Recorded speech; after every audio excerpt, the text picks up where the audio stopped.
नाज़िन टंडो जान मोहम्मद लग देह 203 यूसी मीर खुदा बख्श 2 जे ॻोठाणनि मीडिया खे ॿुधाया त असां देह 203 जा रिहाकू आहियूं। मथां जा 62 ज़मींदार पंहिंजी ज़मीन जो पाणी छंड करे देह 203 खे ॿोड़े रहिया आहिनि। असांजा घर दही पट थी विया आहिनि। असां लॾ पलाण करे रहिया आहियूं ऐं नंढनि ॿारनि में मलेरिया बुखारी गैस्ट्रो में वखोड़जी विया आहिनि। चौपाया माल मली रहियो आहे।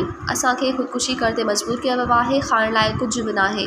वेहण लाइ अझा बि दही पट थी विया आहिनि। असां वज़ीर आला साईं मुराद अली शाह ऐं बिलावल भुट्टो ज़रदारी MNA मीर मुनव्वर टालपुर MPA मीर तारिक ख़ान टालपुर खे अपील था करियूं त देह 203 में 62 माण्हुनि खे पाणी छंड कराइण खां रोकियो वञे। असांजी मालिकी कई वञे। मज़ीद ख़बरनि ऐं तफ़सीलात लाइ विज़िट कयो असांजी वेबसाइट www.awamiNewsHD.com ऐं ॾिसंदा रहो अवामी न्यूज़ HD।